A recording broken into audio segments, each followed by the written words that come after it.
देखिए question paper में दिया गया था मॉड 2 की पावर में x माइनस 1 इक्वल टू 2 की पावर में x ब्रैकेट 2 की पावर x माइनस 2 माइनस 5।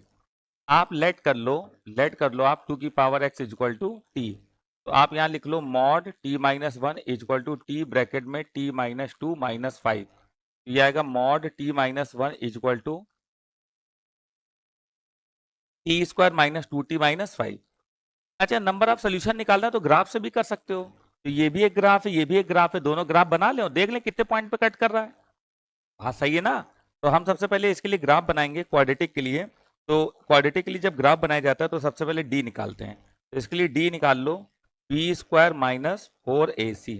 तो बी क्या होगा, 2 का स्क्वायर 4 माइनस 4, ए क्या है 1 और सी क्या है माइनस 5। तो ये आ जाएगा माइनस माइनस प्लस, तो 24 कितना है क्या 24।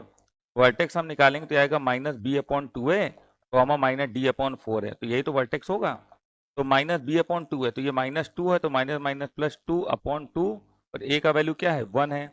और माइनस डी अपॉन 4 है, तो माइनस का 24 अपॉन 4, और ए का वैल्यू क्या है 1 है। करेक्ट है, 2 से 2 कट गया, इससे क्या, तो ये आया 1 कॉमा माइनस 6। क्लियर, तो 1 कॉमा माइनस 6 आया। करेक्ट है। तो हम इसका जो बनाएंगे बेटा ग्राफ, वो 1 कामा माइनस 6 इसका क्या है, इसका 1 कामा माइनस 6 हमारा वर्टेक्स है। तो x पे 1 और y पे माइनस 6, तो माइनस 6 यहाँ कहीं होगा, तो यहाँ कहीं वर्टेक्स होगा इसका। x पॉजिटिव है, y नेगेटिव है, तो ये रहा इसका वर्टेक्स। ठीक है, इस तरीके से कुछ इसका वर्टेक्स बनेगा। क्लियर है। अब देखिए जरा ध्यान दीजिएगा कि ये है मॉड टी माइनस 1। तो बेटा मॉड टी माइनस 1 है, तो टी माइनस 1 जीरो के बराबर करो, तो टी क्या आएगा 1। तो ये रहा 1, ये रहा हमारे पास 1 कॉमा 0। यहाँ से मॉड टी माइनस 1 का जब ग्राफ बनाएंगे बेटा, तो ग्राफ कुछ इस प्रकार का आएगा, एक ऐसे जाएगा और ये ऐसे जाएगा। ठीक है, तो इसने कितने पॉइंट पर कट करा, 2 पॉइंट पर। तो आप लोगों के मन में आंसर आता है कि इसके नंबर ऑफ सोल्यूशन 2 होंगे, लेकिन 2 नहीं होंगे। क्यों, क्योंकि हमने t किसको एज्यूम करा है, 2 की पावर x को, और 2 की पावर x हमेशा पॉजिटिव होता है, इसलिए t भी हमेशा पॉजिटिव ही लेंगे।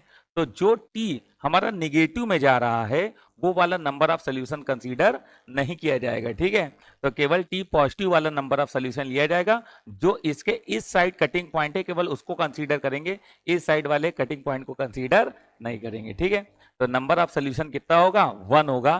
तो नंबर ऑफ सोल्यूशन इसका कितना होगा बेटा, बी पार्ट आंसर इसका 1 बिल्कुल सही है। आई होप आपको बात समझ में आ गई होगी। ठीक है, तो चलिए अगले क्वेश्चन पे आते हैं। नोट कर लीजिएगा, स्क्रीनशॉट ले लीजिएगा।